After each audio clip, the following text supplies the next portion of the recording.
1,00,000 మంది శివభక్తులతో కలిసి మహారుద్రాక్ష పూజలో పాల్గొనండి. వెంటనే కాల్ చేసి మీ పేరును నమోదు చేసుకోండి.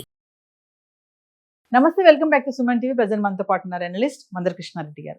నమస్తే సార్. నమస్తే అమ్మా. సార్, ఆర్టిఫిషియల్ ఇంటెలిజెన్స్ వల్ల చాలా ఉద్యోగాలు పోతున్నాయి, కొన్ని ఉద్యోగాలు కూడా వస్తున్నాయి అని చెప్పి కొన్ని వార్తలు వచ్చాయి. మనం చాలా వీడియోలో మాట్లాడుకున్నాం, చాలా మంది ఉద్యోగాలు పోతున్నాయి అని చెప్పి కూడా. ఇప్పుడు ఇంకొక సెన్సేషనల్ ఏంటంటే 60 లక్షల మంది భారతీయులు రోడ్లపైకి వచ్చే ఛాన్సెస్ ఉన్నాయి, ఉద్యోగాలు పోతున్నాయి. ముఖ్యంగా ఐటీ సెక్టర్, ఏదైతే మనం సాఫ్ట్వేర్ అని చెప్పి కలలు కన్నామో ఇప్పుడు అవన్నీ కూడా డమాల్ పడిపోతున్నాయి, అందరు ఉద్యోగాలు కూడా పోతాయని చెప్పేసి వార్తలు వస్తున్నాయి. మరి వీళ్ళకి స్టాండ్ బైగా ప్రత్యామ్నాయం ఏమైనా ఉందా? మరి అసలు ఇంతేనా? మరి వీళ్ళ పని ఏంటి నెక్స్ట్ పరిస్థితి? అంటే సాఫ్ట్వేర్ ఉద్యోగం చేసే వాళ్ళంటే మళ్ళీ ఇమీడియట్లీ వేరే దాంట్లో వాళ్ళు సెట్ అవ్వరు అనే వాదన కూడా చాలా మందిలో ఉంది. ఒక్కసారి దీని గురించి మాట్లాడుకుంటే.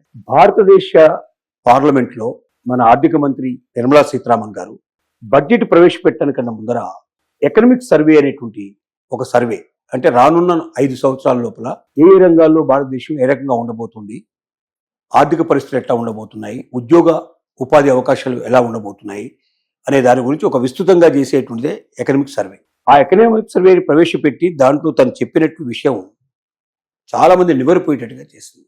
2030 నాటికి భారతదేశం లోపల 60 లక్షల ఉద్యోగాలు ఐటీ కంపెనీలో పనిచేస్తున్న వాళ్ళు పోగొట్టుకొని బయటికి రాబోతున్నారు. అంటే వీళ్ళు అత్యాధునికంగా వస్తున్నట్టు ఏఐ టూల్స్ని నేర్చుకోగలిగే శక్తి సామర్థ్యాలు వీళ్ళకి లేవు. వయసు రీత్యా కావచ్చు, చదువు రీత్యా కావచ్చు, అనుభవం రీత్యా కావచ్చు, అవి నేర్చుకోగలిగేటువంటి శక్తి సామర్థ్యాలు లేకపోవడం వల్ల బయటకు వస్తున్న వాళ్ళ సంఖ్యే 60 లక్షలు ఉండబోతుంది. 60 లక్షల మంది అంటే మామూలు విషయం కాదు. ఒకేసారి 60 లక్షల మంది నిరుద్యోగులు రోడ్డు మీదకి వస్తే తట్టుకోవడం చాలా కష్టం.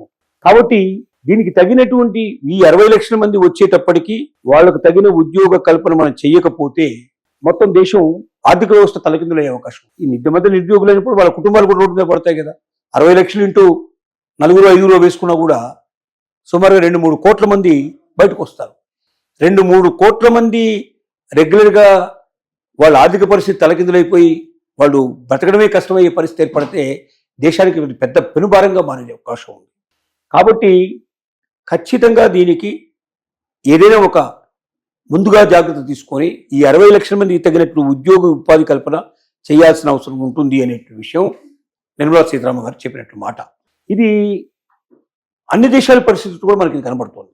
పోనీ ఏఐ టూల్స్లో ఆశాజనకంగా ఉందా అని ఒకసారి చూస్తే ఈ మధ్య ఒక పెద్ద కంపెనీ, అమెరికాలో ఉన్న కంపెనీ 1 నెల రోజుల పాటు కొన్ని ఏఐ టూల్స్ని వాడుకుంది.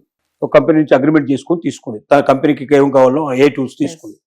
ఈ ఏఐ టూల్స్ బిల్లు 1 నెల రోజుల లోపల ఇండియన్ కరెన్సీలో చెప్పాలంటే 4,750 కోట్ల రూపాయలు బిల్లు వచ్చింది 1 నెలకి.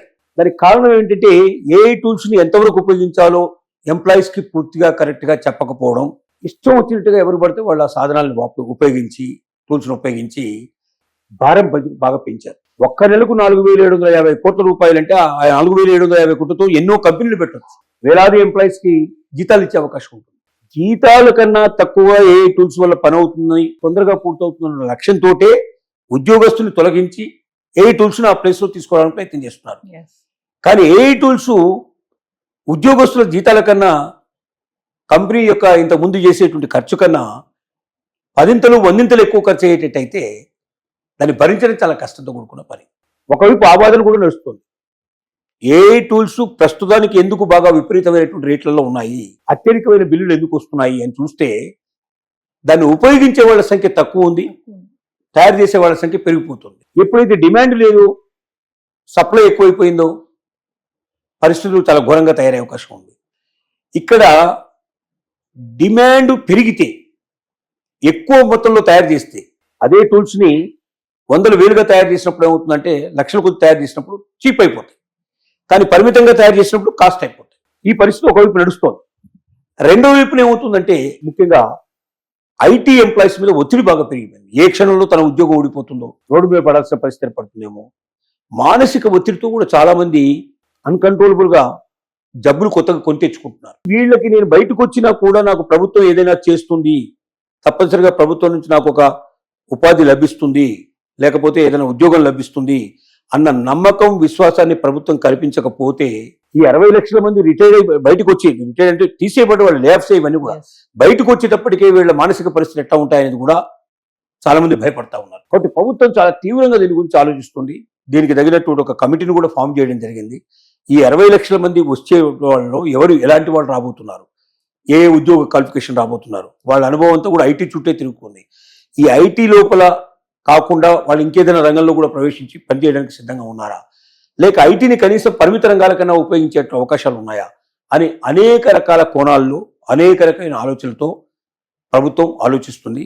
ఏది ఏమైనప్పటికీ 60 లక్షల మంది రోడ్ల మీద పడటం మాత్రం ఖాయమనే విషయాన్ని మాత్రం ఎకనామిక్ సర్వేతో పాటుగా మేధావుల యొక్క ఆలోచనలో కూడా చాలా మంది సర్వేలు కూడా చేశారు. ఈ సర్వేలన్నీ చెప్తున్నవి ఏంటంటే భారతదేశం లోపల 60 లక్షల మంది నిరుద్యోగులు 2030 నాటికి ఐటీ కంపెనీల నుంచి బయటికి రావడం ఖాయం. కాబట్టి వీళ్ళకి ఏదో ఒక రకంగా మళ్ళీ తిరిగి వాళ్ళ జీవితాలని ఆర్థికంగా ఇబ్బందులు లేకుండా చేయగలిగితే తప్ప భారతదేశం అల్లకల్లోలం అయ్యేటువంటి పరిస్థితి ఉందని మాత్రం చెప్తున్నటువంటి మాట. Thank you.